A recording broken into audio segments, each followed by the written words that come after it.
Bonjour à vous tous. Nous voilà de nouveau avec notre thème général « Connais-toi toi-même ».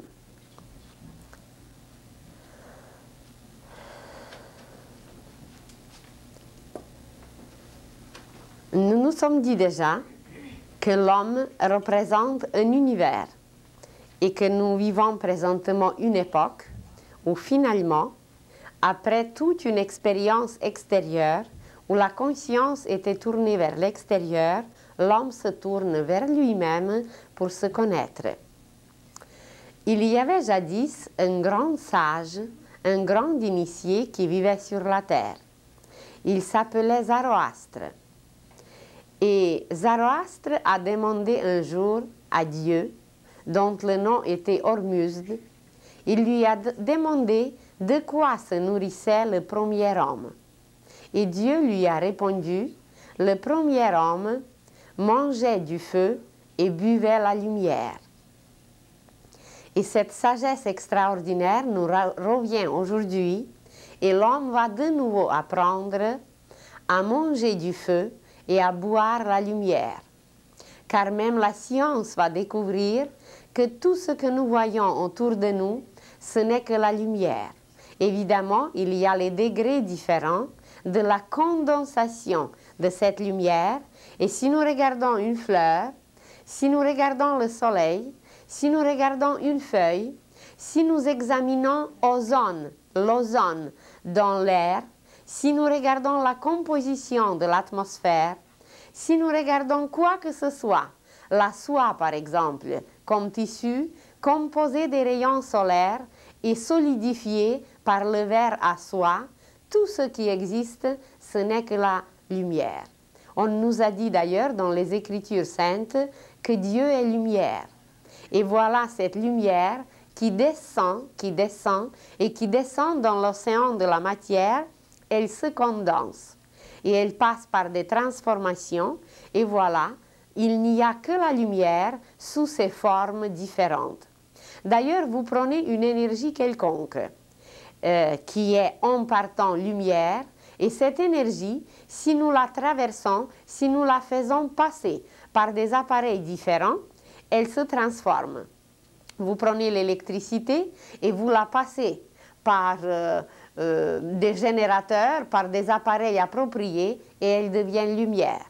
Si vous la passez par un poêle, elle va devenir chaleur. Si on la passe par un ventilateur, elle devient le vent. Et si nous la passons par d'autres appareils, elle va se transformer au fur et à mesure pour représenter ce que nous désirons et elle va suivre la direction que nous lui donnons. Alors, l'homme va revenir à cette sagesse antique où l'homme se nourrissait du feu, où il mangeait du feu et il buvait la lumière. Et la science qui commence à découvrir aujourd'hui que le corps humain est entouré d'une aura, où la science découvre même les appareils pour photographier l'aura. La science découvre les appareils pour photographier la vitalité d'une fleur. Une petite aura éthérique, juste le corps éthérique d'une fleur, sont déjà photographiés. Vous avez peut-être entendu parler du couple Kirilian qui travaille en Russie et qui ont découvert cet appareil qui photographie l'aura. Mais c'est quoi l'aura?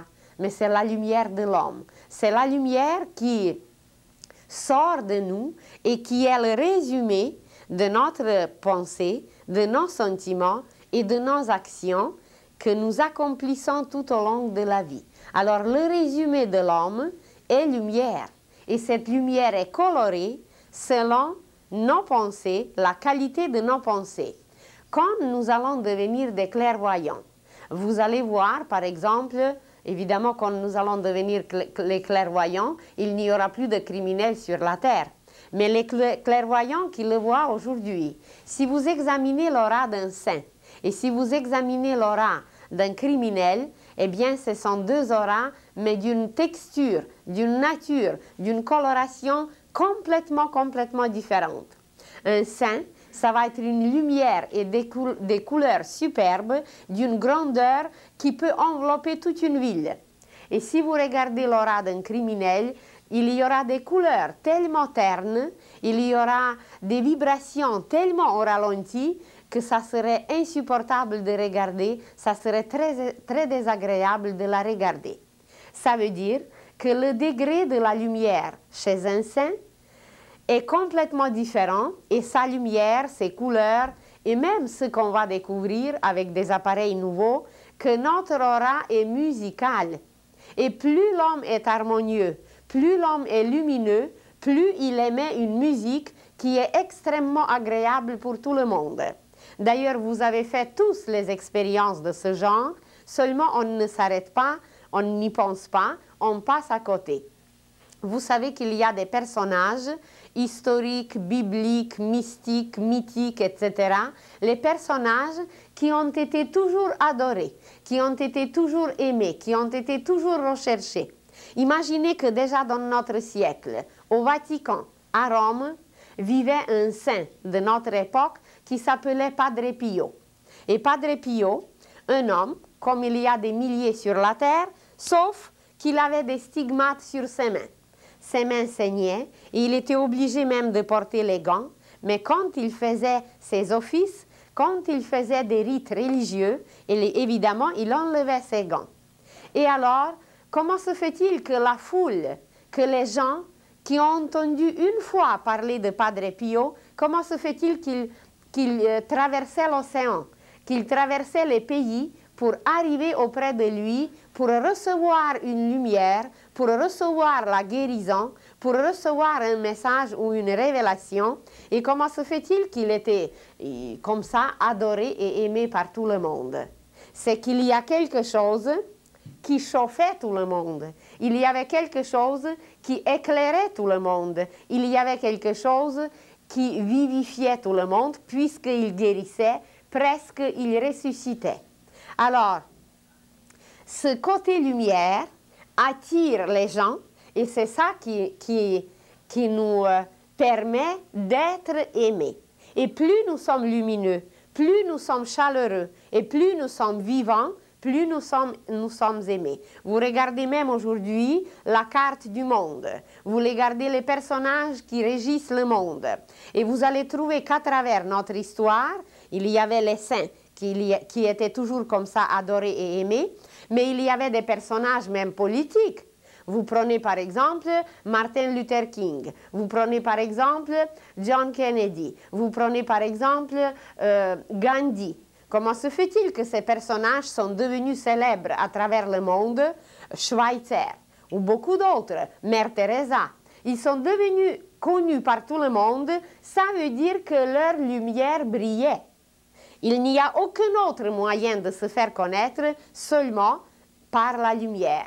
Par la lumière qui est très très rapide, qui est très accélérée, et là ils deviennent brillants. Mais il y a aussi une autre extrémité, ceux qui sont au point le plus terne, le plus noir, ou c'est le plus au ralenti. Alors là, ça c'est les chefs de mafia, ça c'est les criminels, mais les plus connus.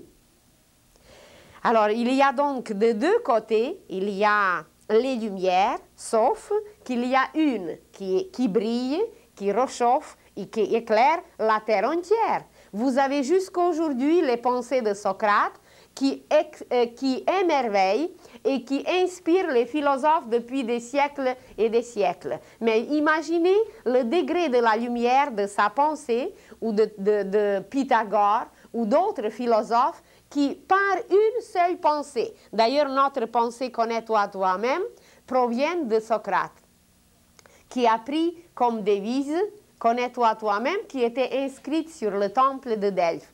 Alors imaginez cette intensité de la pensée, qu'une seule pensée peut inspirer, peut éclairer la terre pendant des siècles et des siècles. Alors si le Socrate pouvait, si Pythagore pouvait, si Jésus pouvait, si Zoroastre pouvait, si Orphée pouvait, mais pourquoi pas nous?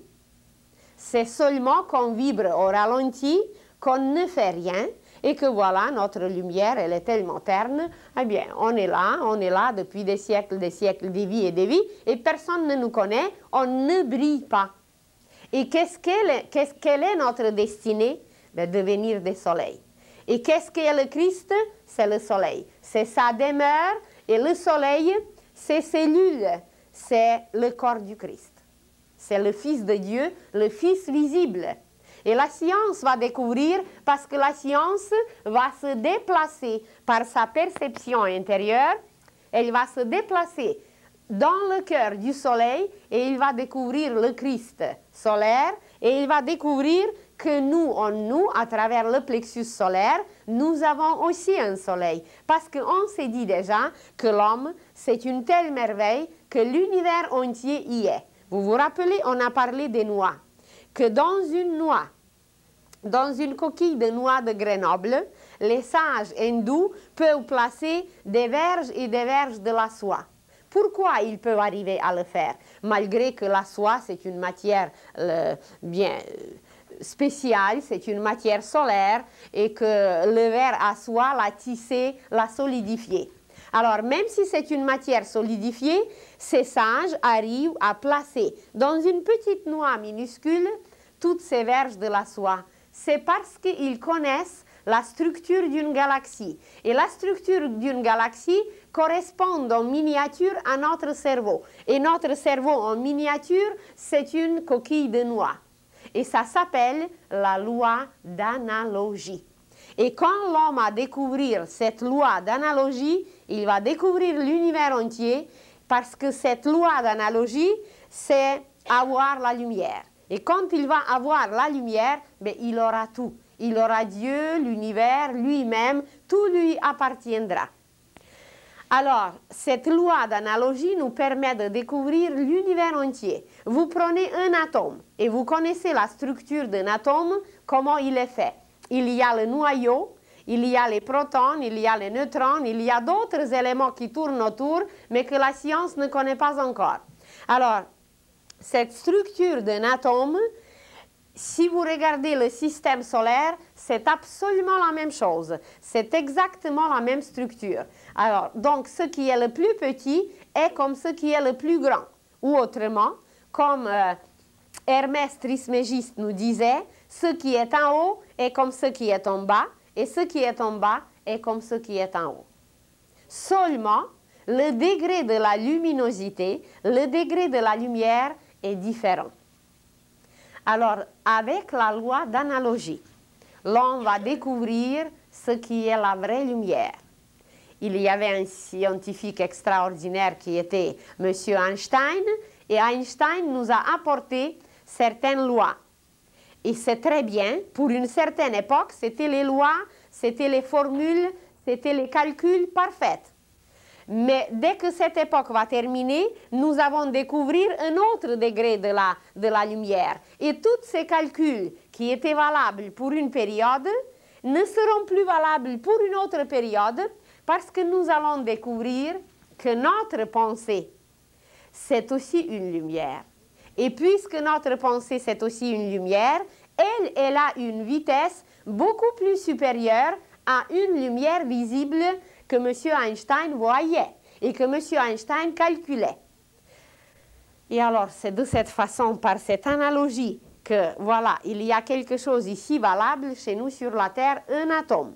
Mais cet atome, il est agrandi sur un autre plan, et sur un autre plan, le même atome devient un atome de l'univers. Et un atome de l'univers, eh bien, c'est un système solaire, avec des planètes qui sont polarisées différemment. Et cette polarisation des planètes donne ce qui est chez un atome, neutrons, protons, etc. Alors, la plus grande découverte que la science va faire, que la religion va faire et que les arts vont faire, parce que nous nous sommes dit déjà la dernière fois, que ces trois parties, science, religion et art, ça représente un arbre. La science, c'est les racines, c'est l'analyse, c'est tout ce qui nourrit, c'est ce qui fait la fondation. Mais la vraie science, c'est non seulement celle qui s'occupe de l'extérieur, celle qui s'occupe des maringouins, celle qui s'occupe des souris, celle qui s'occupe des lapins, mais la vraie science pénètre le cœur des choses. Et cette vraie science s'appelle initiatique. Parce que initiatique, ça veut dire aller dedans. Initiatique, IN, le préfixe veut dire dedans, et iti, ça veut dire aller. Alors cette nouvelle science lumineuse, éclairée, qui s'installe sur la terre présentement, à cause des courants christiques, à cause d'autres courants du Verseau, à cause des courants de l'âge d'or et de toutes les merveilles qui nous envahissent et nous inondent, avec ces lumières, l'on va découvrir la science intérieure. Et grâce à cette science intérieure, bien, il s'émerveillera que tout est lumière et qu'il y a des degrés et des degrés de la lumière et que la science, qui doit tout éclairer, c'est un degré de la lumière. Et que la religion, c'est un autre degré de la lumière, qui est chaleur, qui doit chauffer. Et que les arts, ça veut dire la cime d'un arbre avec ses fruits, c'est un autre degré de la lumière réalisé, condensé en fruits. Et si nous savions comment un fruit travaille, comment un fruit attire des sucres, la saveur douce, la tendresse du soleil, nous serons émerveillés. Et justement, la science va aussi découvrir comment un fruit se met un but, mais un but irrésistible, un but que rien au monde ne peut faire changer. Son travail, sa direction, sa prédestination. Et qu'est-ce qu'il attire? Vous le savez très bien qu'au début, le fruit n'est pas mûr. Il est incomestible, on ne peut pas le manger, il est trop amer, il est trop acide, il n'a pas de qualité. Mais avec ce but qu'il a, il traverse les tempêtes, il traverse les nuits, il traverse l'obscurité et il dépasse son acidité, il dépasse son amertume et il devient un fruit mûr qui est offert à la table sacrée de l'homme. Et la table sacrée, c'est l'autel. Notre table, c'est un autel. Alors, exactement comme les lois de la nature travaillent, l'homme apprendra à travailler parce qu'il sortira de sa cave, il sortira de sa grotte intérieure où il travaille présentement. C'est merveilleux déjà tout ce qu'on a découvert, mais c'est extérieur et la lumière intérieure ne brille pas encore. Savez-vous comment l'homme de la 6e race va travailler? Il n'y aura pas du tout d'électricité. L'aura de l'homme de la 6e race va être tellement puissante, on aura encore la nuit, évidemment, parce que la Terre ne sortira pas encore tout de suite de cette alternation, de ces alternations, de cette polarité, il y aura jour et nuit. Mais l'homme, partout où il entrera la nuit, c'est par son aura qu'il éclairera tout. S'il faudrait chauffer quelque chose, c'est par la chaleur de son aura qu'il va réchauffer. Et c'est par la vie de son aura qu'il va élever les oiseaux, qu'il va faire chanter les animaux et qu'il va communiquer avec la nature et l'univers entier seulement par cette lumière qu'il va dégager, parce que son aura va devenir tellement lumineuse qu'on ne pourra même plus parler des couleurs, ça va être la lumière pure. Pourquoi? Parce qu'il apprendra tout selon la science initiatique qui nous fait peur encore aujourd'hui et qu'on ne veut pas toucher, ou parce que c'est risqué, parce que c'est sectaire. Au contraire, c'est universel. C'est nous qui sommes bornés avec notre conscience d'une telle religion, d'une telle secte, d'une telle famille, d'un tel pays. Et qu'est-ce qu'on fait? Bien, on va combattre les autres, on va attaquer les autres et on veut s'exterminer sur la terre. Alors, l'homme retournera à cette sagesse antique que le premier homme mangeait du feu et buvait la lumière. Et nous apprendrons de nouveau faire la même chose. Nous apprendrons que les fruits, que les légumes, que notre nourriture, c'est la lumière condensée qui s'appelle dans les évangiles la chair du Christ.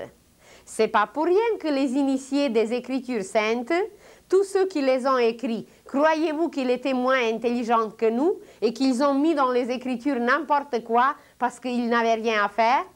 S'ils ont écrit ces choses, c'est qu'ils les connaissaient mieux. Et pourquoi nous, aujourd'hui, on ne veut pas les suivre, on ne veut pas mettre dans notre programme rien de ce qui vient de ces initiés qui ont vécu ces choses, qui ont eu des auras, mais des auras qui ont englobé la Terre. Alors, vous allez dire, oui, mais on n'a pas encore des appareils pour voir. Oui, on a des appareils. Je vous ai déjà raconté qu'il y a un prêtre italien qui a découvert un appareil qui capte les images et les ondes du passé, les sons et les ondes du passé. Et à travers ces images, on peut tout voir du passé. Donc, cette clairvoyance qui est intérieure, il l'a extériorisée dans un appareil. L'appareil est là, mais l'humanité n'est pas prête. Et ce n'est pas tout cet appareil. Il y a des endroits sur la Terre où les appareils les plus merveilleux sont cachés. Il y a un endroit au Tibet. Il y a dans une grotte.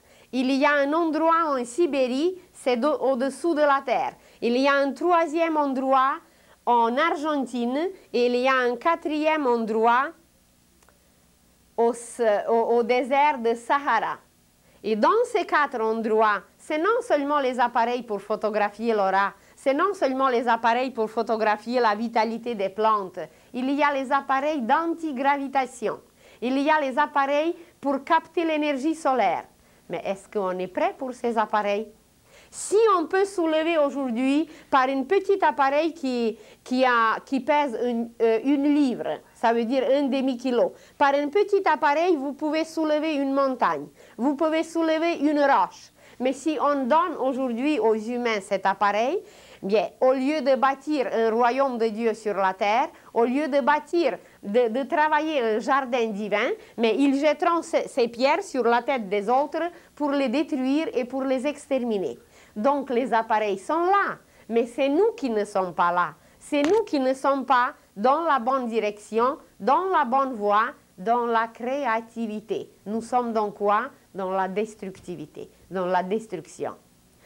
Alors, à travers ces appareils, évidemment, on pourra seulement avec cet appareil que le prêtre italien a, ils ont photographié la vie de Jésus. On peut voir l'aura des saints, on peut voir la vie des martyrs, on peut voir pourquoi leur sang coulait. On n'a aucune idée qu'est-ce que c'est le sang. Et le sang, c'est l'habitation de l'âme. Et qu'est-ce que c'est l'âme? Et comment elle est? Et pourquoi il fallait que les martyrs font couler leur sang? Pourquoi il fallait que Jésus soit crucifié? Mais tous ces mystères, nous allons les découvrir avec ces appareils parce que nous verrons en image pourquoi c'était ainsi. Et à travers cette image, on ira dans l'histoire, on ira dans les archives et on verra les causes. Parce qu'on va se lier avec le cœur de ces affaires et on va découvrir pourquoi c'était nécessaire. Et qu'est-ce qu'il arrive quand le sang coule? S'il y a par exemple un accident aujourd'hui, et s'il y a tellement d'accidents, ce n'est pas par hasard. Il y a toujours une cause extérieure, mais il y a toujours une cause intérieure ou ésotérique. Ça veut dire intérieure. Mais la cause intérieure, nous ne la voyons pas. Nous ne savons pas que celui qui meurt, s'il meurt d'une mort normale, ce n'est pas du tout la même chose que quand il meurt dans un accident où le sang coule. Parce que le sang, c'est un sucre spécial. On nous a dit déjà que c'est un sucre spécial, mais on ne s'arrête pas encore sur le sang. On ne s'arrête pas quelle est la qualité du sang. Et qu'est-ce qu'il arrive quand le sang d'un saint, d'un martyr pénètre la terre? Qu'est-ce que ce sang peut purifier? Qu'est-ce que ce sang peut éclairer? Qu'est-ce que ce sang peut exterminer? Il y a peut-être des choléras, des épidémies, des maladies qui peuvent être exterminées et que la terre peut se libérer. Les peuples entiers peuvent être libérés de cela seulement si le sang d'un martyr coule. Alors c'est des questions et des questions et des questions qu'il faudrait éclairer. Pourquoi tous ces pacifistes, tous ces grands hommes, Martin Luther King, John Kennedy, je ne vais pas nommer quel pape, Gandhi, pourquoi ils étaient tous assassinés? Est-ce que Dieu les aime moins que les criminels? Mais c'est qu'il y a une raison ésotérique qu'on ne connaît pas. Mais on peut connaître parce que tout est connaissable. Et c'est là que l'humanité va arriver. Elle va arriver que non seulement connais-toi toi-même, parce qu'on nous dit depuis Socrate, et même devant Socrate, c'était déjà sur le temple, mais est-ce qu'on se connaît? Est-ce que nous connaissons la qualité de notre sang? Vous allez, la médecine, elle est extraordinaire. Vous avez l'anatomie, elle est encore plus extraordinaire, elle peut compter tous les os. Mais est-ce que, à travers les 4 catégories sanguines, est-ce qu'on peut dire de quelle qualité, quelle vertu était développée chez cet homme qui a une telle... la même catégorie du sang, ça peut être chez un criminel et chez un pacifiste, chez un génie, chez un saint. Mais la science ne nous découvre pas, elle ne nous dit pas le degré de la lumière dans le sang. Et qu'est-ce que c'est ce degré de la lumière dans le sang? C'est de l'or. De l'or liquide qui est dans le sang. Donc c'est une lumière condensée, parce que les scientifiques même vont découvrir que de l'or, c'est le soleil condensé dans la terre, qui s'est condensé à travers le temps, et le temps, et le temps, et voilà, une fois condensé, c'est de l'or. Et c'est pas pour rien que l'humanité s'arrache des cheveux pour posséder de l'or. Parce que intuitivement, on le sait, que c'est une qualité extraordinaire, impérissable, imputrescible, qui ne se rouille jamais. C'est pas pour rien qu'on est capable d'exterminer un peuple pour posséder son or. Parce que c'est de la lumière. Mais ce n'est pas cette lumière-là qu'il faut chercher. Il faut chercher de l'or dedans. Parce qu'il existe, et quand on va le découvrir, eh bien c'est là qu'on éclairera l'univers entier et tout sera à nos pieds. Alors, la plus grande découverte que l'humanité va faire, c'est sur la lumière. Quand elle découvrira que l'homme est lumière, quand elle découvrira que tout est lumière, et surtout que notre pensée, c'est une vitesse de la lumière la plus grande, eh bien, il découvrira tout. Parce qu'il verra le passé, il verra l'avenir, et tout l'univers lui sera ouvert. Il n'y aura plus aucun mystère, il n'y aura plus rien. Et nous avons déjà parlé que, bon, on combat pour l'âge, on voudrait installer l'âge d'or, que les prophètes nous ont prédit l'âge d'or, etc. C'est pas que les monnaies, les pièces d'or vont rouler dans la rue, c'est pas qu'on ira ramasser l'or dans la rue, c'est dans le sang qu'on le possédera. Et il y a déjà des êtres sur la terre qui le possèdent. Et comment cet or est visible? Eh bien, cet or est visible par leur aura. Leur aura, voilà, un tel homme en or. D'ailleurs, il y a des proverbes populaires extraordinaires qui représentent, qui expriment cette sagesse initiatique. Vous dites au sujet de quelqu'un, il a le cœur en or. Mais ce n'est pas l'or physique.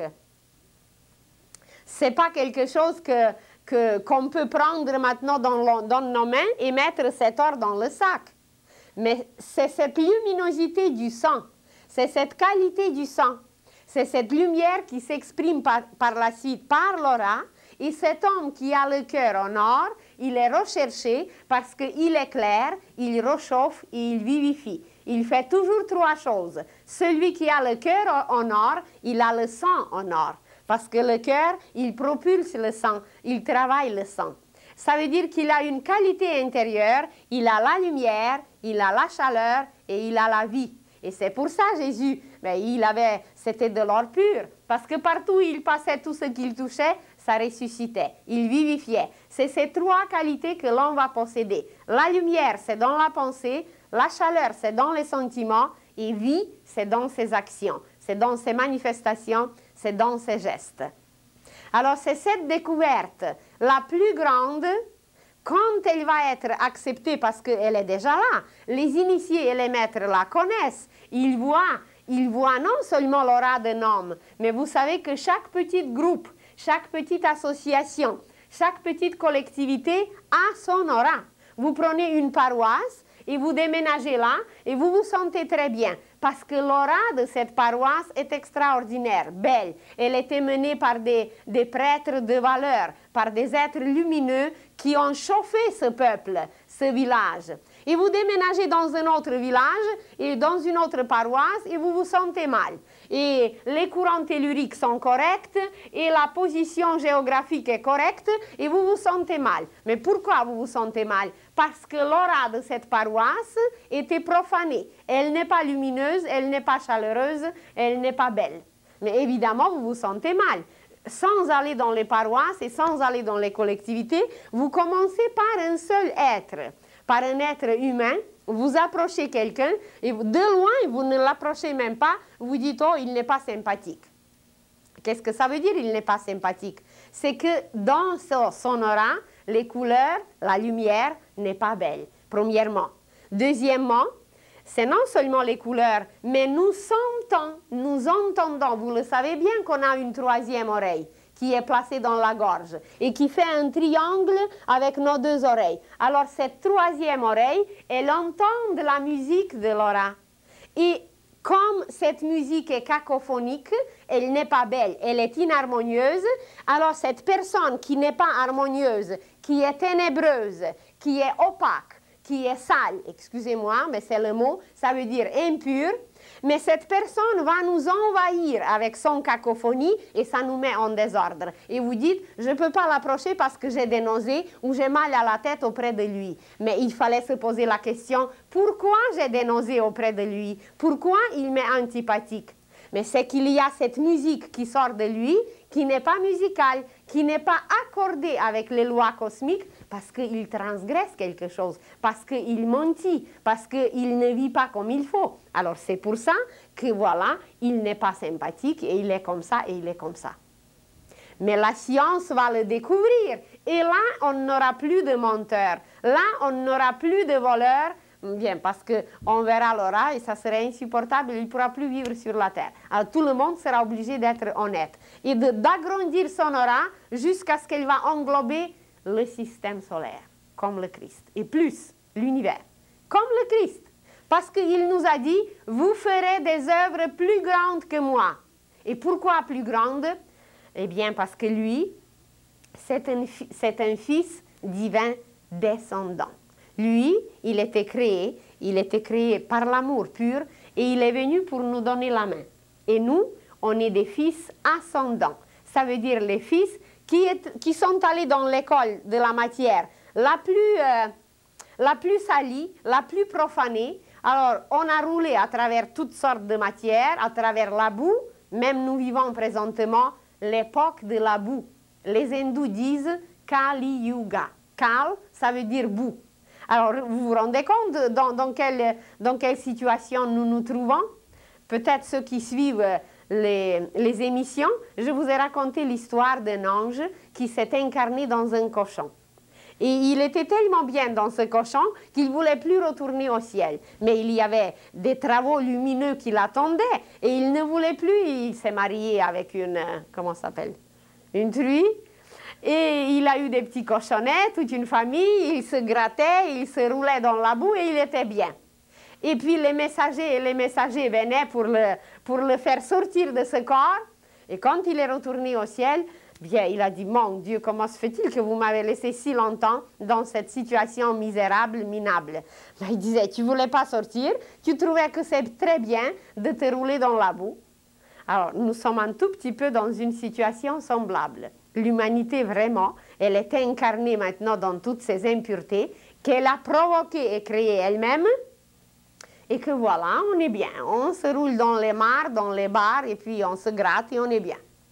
Mais dès qu'on va sortir un tout petit peu plus haut, dès qu'on va monter un peu plus haut, qu'est-ce que ça veut dire monter? C'est accélérer nos vibrations. Quand on va les accélérer, on va se voir tel qu'on est, et on va se dire, mon Dieu, mais on est des princes et des princesses divins. Et comment se fait-il qu'on a accepté de rouler dans cette boue et d'y rester si longtemps et de ne rien faire pour s'en débarrasser, pour se sortir? Jadis, on faisait au moins une fois par année le ménage à fond. Mais aujourd'hui, on a des aspirateurs, on a l'eau dans la cuisine. Bien, on fait petit à petit comme ça et puis le ménage, on ne le fait plus. Et on s'habitue à la paresse et on s'habitue à toutes sortes de choses et que voilà, lumière disparaît. Et la lumière disparaît parce que nous vivons au ralenti. Alors, qu'est-ce qui va sauver l'humanité? La lumière.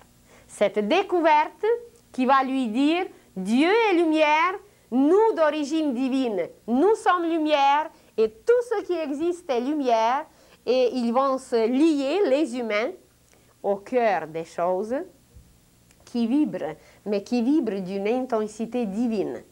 Et cette intensité provoque des lumières et on va voir l'aura d'un arbre et on va voir l'aura d'une étoile et on va voir l'aura du Christ et on va tout voir.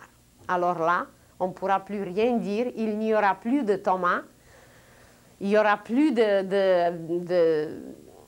tout ce qui existe aujourd'hui parce qu'on va faire la plus grande découverte sur la lumière. Et pourquoi on ne l'a pas, cette lumière? Parce que nous sommes encore dans l'inconscient, dans l'ignorance, ce qu'on dit autrement dans les ténèbres. Et qu'est-ce qui va nous pousser maintenant de découvrir cette lumière et de la reconnaître?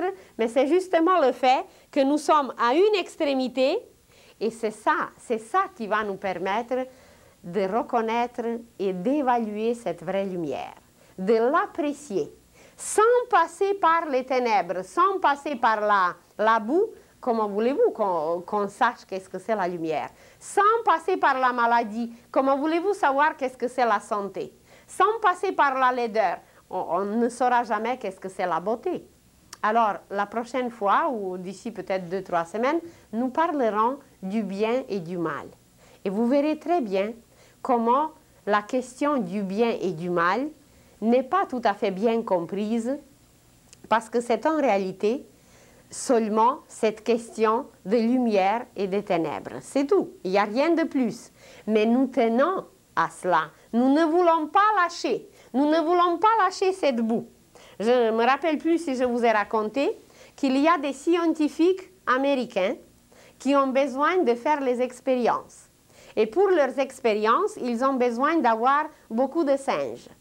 Et ils vont en Afrique et ils placent les grosses bouteilles avec la gorge assez serrée et au fond des bouteilles, ils mettent de la nourriture. Et évidemment, les singes viennent, ils mettent leurs mains dedans et ils attrapent la nourriture. Mais quand la nourriture est dans la main, ils ne peuvent plus tirer la main, ils ne peuvent plus la retirer dehors. Et évidemment, les scientifiques les attrapent. Mais pour ne pas se laisser attraper, les singes, ils n'ont rien à faire que faire un geste. Ça veut dire lâcher la nourriture, ils retirent la main et ils se sauvent. Mais ils ne sont pas capables. Et est-ce que nous ne sommes pas un tout petit peu semblables à ces singes et que nous faisons toutes ces singeries et que voilà, on ne lâche pas et notre but est dans la matière et nous sommes enterrés par cette matière où il n'y a aucune lumière et voilà, on ne veut pas lâcher et on reste et même si on est d'origine divine comme l'ange qui était dans le cochon, eh bien on mène cette vie de cochon. Excusez-moi, c'est le symbole des impuretés. Les pourceaux, c'est le symbole des impuretés. Jésus les a mentionnés. Jésus disait qu'il ne faut pas jeter les perles aux pourceaux. Ça veut dire cette science initiatique qui est d'une pureté absolue, qui est d'une lumière absolue, il ne faut pas la donner à ceux qui ne sont pas prêts. Vous faites juste une image. Depuis le début, nous ne parlons que de cela. Comment s'éclairer et comment devenir lumineux. Car se connaître, c'est s'éclairer, au moins avec une petite lampe de poche. Et si vous voulez faire un pas dans l'obscurité, qu'est-ce qu'on fait? Bien, on prend une lampe. On prend une petite lumière et on peut marcher tranquillement et on est certain qu'on ne tombera pas dans le précipice. Vous vous réveillez la nuit parce que vous avez fait un mauvais rêve. Quel est le premier geste que vous faites? Allumer la lumière. Mais comment se fait-il qu'on sait qu'est-ce qu'il faut faire? Et quand il faut se connaître, on ne sait pas quoi faire. Et pourtant, tout ce qui est extérieur nous montre, vous voulez lire un livre dans l'obscurité, mais ce n'est pas possible. Il faut allumer la lumière. Mais comment on le sait pour tout à l'extérieur et on ne le sait pas que pour se connaître, il faut allumer la lumière dedans. Parce que ces lumières sont là, les lampes sont là. Mais qu'est-ce qu'il faut faire? Un geste. Mais vous arrivez dans votre maison et qu'est-ce que vous faites? Vous faites un geste pour l'allumer. Mais c'est la même chose en nous. Toutes les installations y sont. Si on savait seulement comment ouvrir, ça veut dire allumer le plexus solaire, mais tout sera éclairé. Mais tout, absolument tout, les mystères n'existeront plus. La science initiatique sera à nos pieds seulement en allumant notre plexus, parce que c'est un soleil. C'est un phare qui éclaire l'univers. Alors voilà, la plus grande découverte prochaine, il ne faut pas prendre ça comme une prophétie ou comme une prédiction. Non, c'est le courant naturel des choses. Le courant naturel des choses, tout le monde sait. Je peux pas vous prophétiser que le printemps viendra, tout le monde le sait. Tout le monde peut le prophétiser. C'est la vie qui nous prophétise, c'est la vie, c'est le courant de la vie qui nous renseigne en tout, absolument en tout. Alors, allez maintenant prophétiser qu'il y aura le printemps qui viendra et vous ne vous tromperez pas. Tout le monde va voir que c'était vrai. Mais ce qui est nouveau maintenant, c'est que le printemps qui s'installe pour les humains, ce printemps va être éternel. Ce printemps va être constamment là. Je crois que nous avons parlé la dernière fois de la parabole de figuier. Le figuier, c'était un homme. C'est un homme symboliquement qui doit donner ses fruits constamment. Il n'y a plus de saison, c'est qu'il va créer constamment. Parce que l'homme qui possède la pensée, la petite plante, elle n'est pas encore liée au courant de la pensée. Même les animaux ne possèdent pas la pensée. Vous le savez que leur colonne vertébrale, elle est horizontale. Ils ne sont pas branchés au courant de l'âme, au courant de la pensée directement. Elle travaille avec eux de l'extérieur. Mais nous, il y a une intelligence à laquelle on est branché. Alors pourquoi cette intelligence est là? Pour créer les bombes, pour aller exterminer des peuples et pour faire sauter la planète entière. C'est pour ça qu'on est branché dans cette lumière. Et est-ce qu'on est branché et comment on est branché? Seul Dieu le sait. Alors, les appareils sont là, les installations sont là. Vous pouvez avoir la maison pleine des appareils, des ordinateurs les plus extraordinaires. Mais si vous ne les branchez pas, ben, ça ne fonctionne pas. Peut-être nos appareils sont... Bien, non, ils ne sont pas branchés parce qu'ils sont branchés vers les ténèbres. Là, oui. On sait écouter le diable à la perfection. Mais écouter la voix divine dedans, on a parlé un peu de l'intuition, de cette voix de l'âme, eh bien, on ne le sait pas. Et on s'en fout d'elle. Eh bien, c'est pour ça que la plus grande partie de l'humanité sera exterminée. Alors, quelle est la plus grande découverte? Ce n'est pas une prophétie et ce n'est pas une prédiction, c'est le courant naturel des choses. Comme si vous disiez, après l'hiver, le printemps viendra. Alors, ce printemps qui vient, ça va être cette découverte qu'on va découvrir qu'on est lumière, qu'on va découvrir qu'on se nourrit seulement de lumière, qu'on va découvrir qu'on est composé, qu'on est fait seulement de lumière et qu'on aura même les appareils, que l'appareil va nous démontrer. On en a parlé du cœur, le cœur, on a parlé du sang, mais chaque organe, la science va découvrir que le foie, les poumons, les pieds, les yeux d'un homme lumineux, ce n'est pas du tout la même chose qu'un homme ordinaire, qu'un homme terne.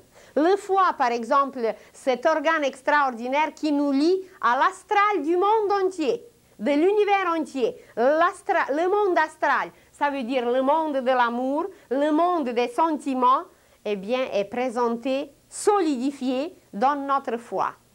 Et c'est le foie qui sépare le subtil de l'épais. Comme Hermès Trismégiste nous disait, tu sépareras l'épais, le subtil de l'épais. C'est le foie qui le fait. C'est le foie qui retire les lumières subtiles pour nourrir le cerveau par la suite, pour nourrir le sang. Et voilà, l'épais s'en va vers la terre. Mais quelle sorte de lumière nous lui donnons? Quelle sorte de combustible nous offrons à notre foie?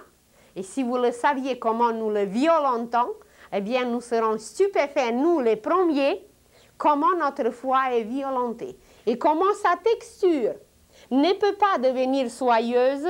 Vous prenez des tissus, mais il y a des tissus, la soie, qui est d'une d'une douceur et d'une finesse extraordinaire. Et vous avez d'autres tissus qui sont rugueux, qui font mal à notre peau.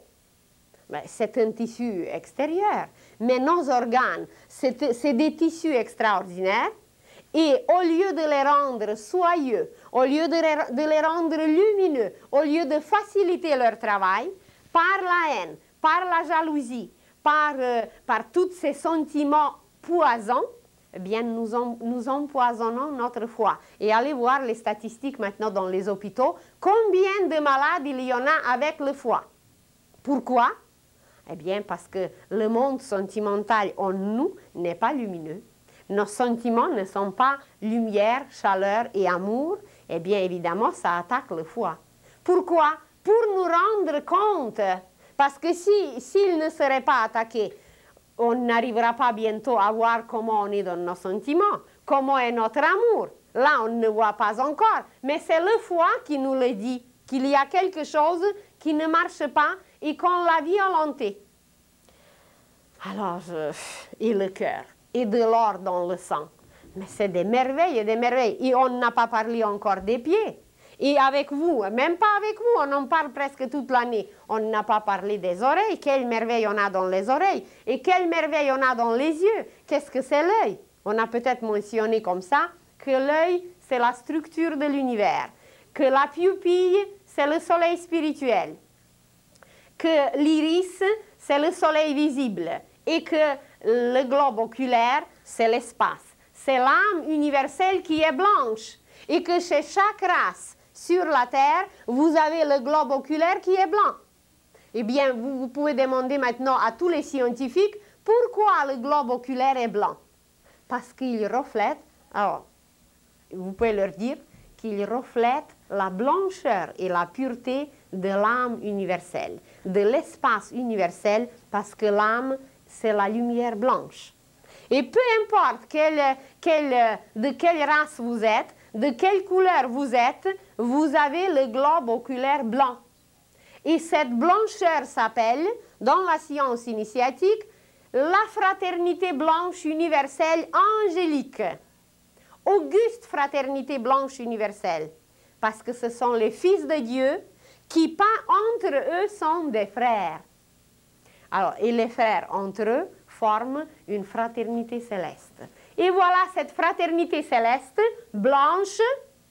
Il n'y a rien de ce qu'on pouvait penser sur la terre. Ce n'est pas la couleur de la peau, c'est la pureté de l'âme.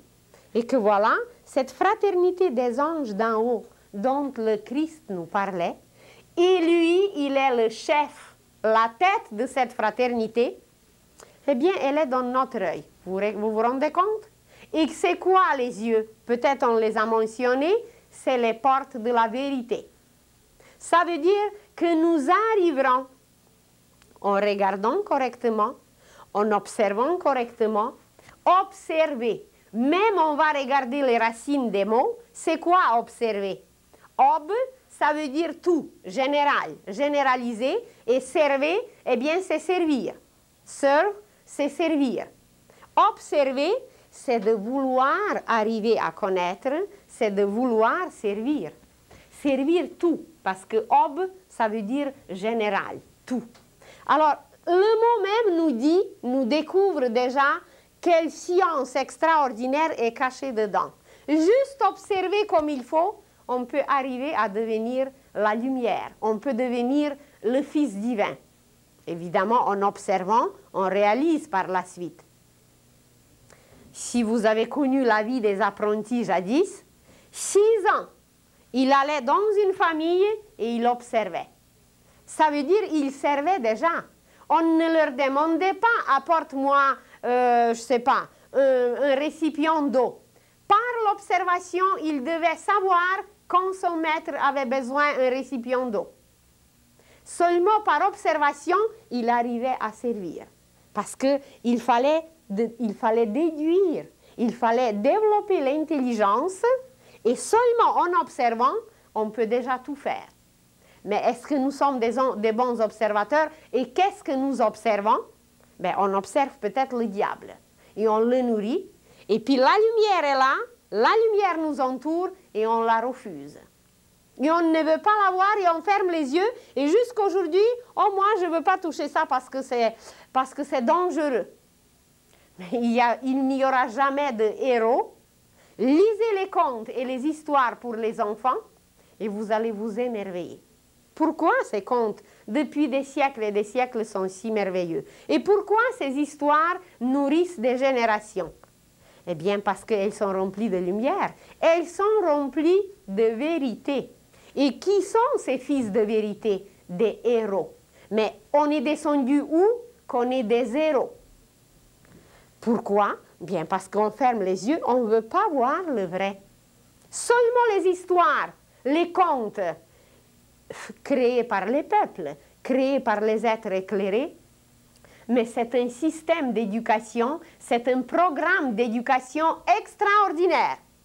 Mais est-ce qu'on se sert de ces richesses lumineuses ou est-ce qu'on est descendu dans notre éducation, on est descendu dans les horreurs et on nourrit nos enfants des pistolets? Ici, à Granby, ça va faire 2 ans, à Noël prochain. J'étais ici dans le centre d'achat et je vois une boîte, très grande boîte, très bien enveloppée, en papier de cadeau. Et c'était marqué pour les enfants pauvres. Les cadeaux, ça veut dire d'offrir les cadeaux pour les enfants pauvres. Et je me suis dit de loin, quelle bonne idée ils ont eue. Je n'ai jamais vu ça, de stimuler les gens, de donner les cadeaux pour les enfants pauvres.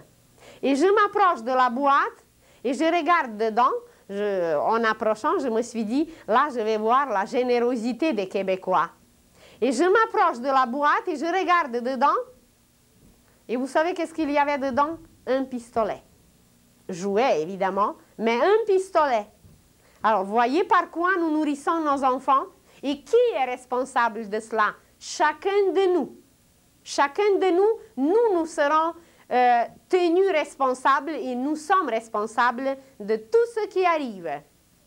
Et on ferme les yeux parce que c'est dangereux. La science initiatique, la science ésotérique, c'est dangereux. Mais même là, ce n'est pas clair. Peut-être on a expliqué, mais très rapidement. Qu'est-ce que quoi? Ça doit être clair pour nous. Alors, on refuse la lumière, eh bien, on va rester dans l'obscurité. Et le ciel nous laissera jusqu'à ce qu'on voudra. Comme ils ont laissé l'ange, ben jusqu'à ce qu'il dégringole au complet dans la boue. Ils nous laisseront parce qu'il existe une loi de la magie blanche. Et la magie blanche, c'est l'action de l'âme. Et dans la magie blanche, on laisse tout le monde libre. Ils vont nous laisser libres, qu'on se cogne le nez, qu'on se détruise seulement. Là, on est arrivé dans une situation tellement critique que si tous les explosifs qui étaient produits sur la Terre, s'ils explosent, c'est que l'équilibre est dérangé, rompu dans le système solaire et même plus loin. Et comme cet équilibre peut devenir dérangé, c'est qu'ils sont obligés de ne pas nous permettre, comme vous êtes obligés de ne pas permettre à votre enfant faire sauter la maison. Alors, vous lui prenez du feu de ses mains. Et c'est exactement ça qui va arriver. Et la Troisième Guerre mondiale et les bombes atomiques, ben, nous serons les témoins. Tous, ceux qui survivront, évidemment. Et alors, les hiérarchies célestes seront obligés de retirer le feu de nos mains, mais peut-être déjà quand il va exploser. Pourquoi? Bien, pour nous amener par la suite vers la lumière, pour qu'on ne dérange plus l'harmonie de l'univers. Alors voilà, la seule chose qui peut sauver l'humanité, c'est la lumière. Mais pas la lumière qui est introduite dans les bombes atomiques, pas cette lumière qui est réduite à la destruction, mais une lumière qui va nous permettre de se connaître, qui va nous permettre de connaître les lois universelles, qui va nous permettre de connaître la correspondance entre nous, entre nos organes, entre nos cellules et tout ce qui existe dans l'univers. Et avec ces découvertes, évidemment, on présentera à l'humanité tous les appareils qui existent là depuis l'Atlantide. On nous permettra de capter la lumière solaire.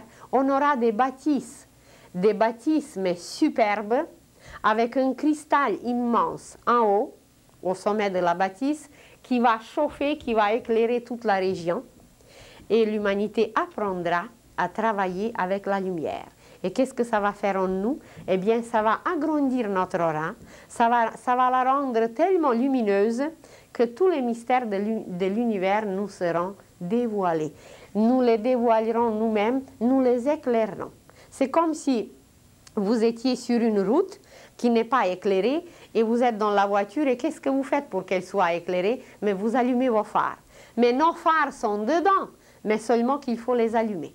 Alors nous le ferons quand on se décidera de le faire. Et tout le monde peut se décider à l'instant même de se dire aujourd'hui, je commence à travailler pour la lumière et que voilà, il quitte ces ténèbres et son état de santé s'améliore et sa situation s'améliore et il envoie à toute sa famille des bénédictions et il devient connu dans la région, pas nécessairement connu, mais il commence à réchauffer la région entière et il deviendra guérisseur, mais pas ce guérisseur qu'on recherche aujourd'hui pour poser des mains et pour introduire en quelqu'un nos impuretés. Ce n'est pas ces guérisseurs, c'est les guérisseurs inconnus, les guérisseurs que personne ne voit, mais qui exterminent les choléras et qui soignent le corps de la terre.